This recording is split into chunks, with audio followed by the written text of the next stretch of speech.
Good afternoon. My name is Cameron Whitehead, and today I will be discussing recent controversial issues in the media that challenged societal tolerance of free speech.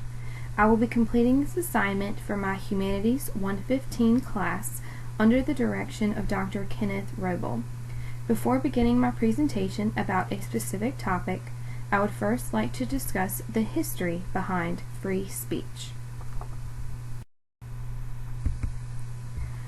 When our founding fathers came together and wrote the United States Constitution, they initially left out specific statements regarding the rights of the people.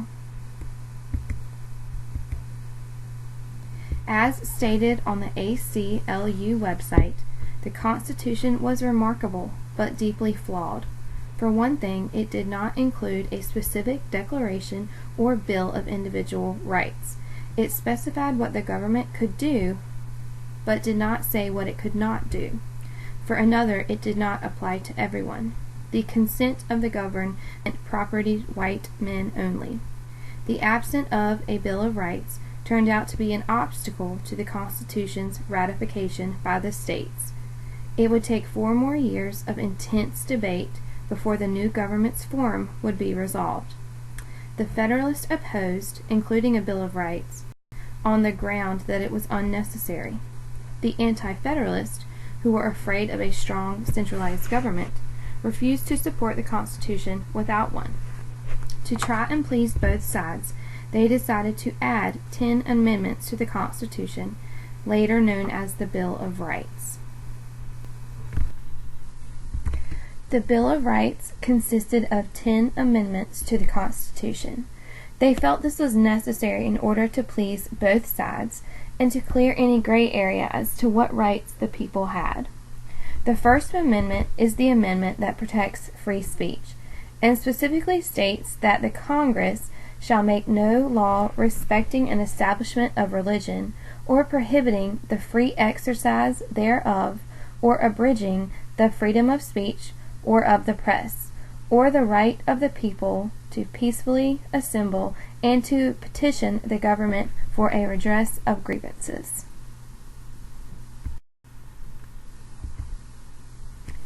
To begin, I want to first reference the textbook regarding language.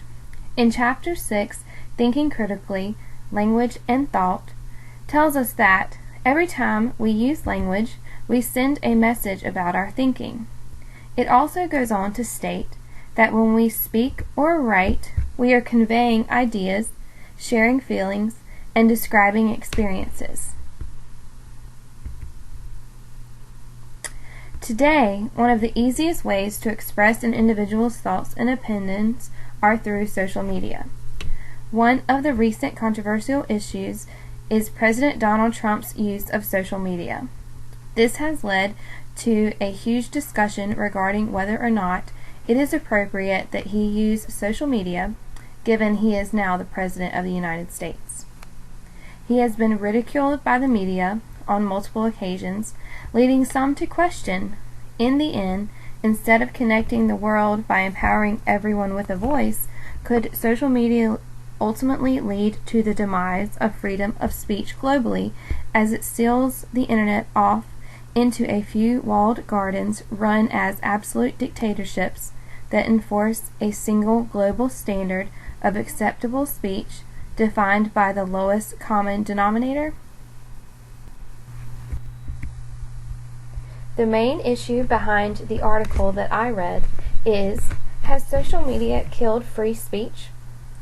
In the article, written by Khalid Latour, back on October 31st, 2016, he discusses how Facebook had considered banning Donald Trump from its network for violation of its content standards, but that founder Mark Zuckerberg had intervened to prevent the ban, arguing that banning a presidential candidate in the midst of an election would be too disruptive. The article goes on to discuss how Facebook and Twitter had previously revised their terms of use to more aggressively police certain content on their respective platforms. This makes me now question if Facebook and other social media sites can ban individuals as they please, or closely monitor or remove certain content, are we now being denied the opportunity to truly express our feelings and opinions? I understand monitoring the content to protect individuals, but at what point does it invade our freedom of speech? While the issue with Donald Trump is still being discussed, there was a situation back in 2015 that did get the attention and response of the Supreme Court.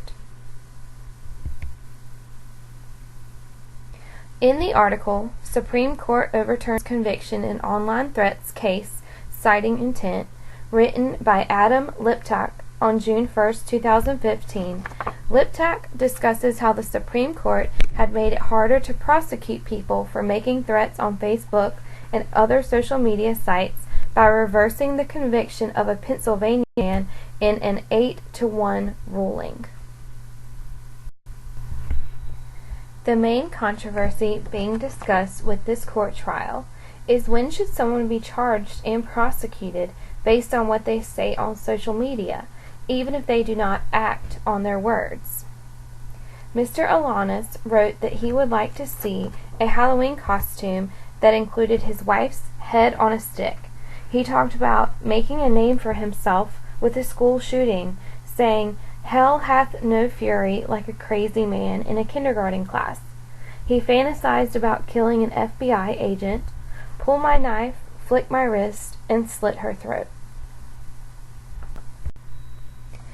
The court decided in Alanis v. United States that prosecutors did not do enough to prove Anthony Alanis' intent when he published threatening lyrics on Facebook directed at his wife.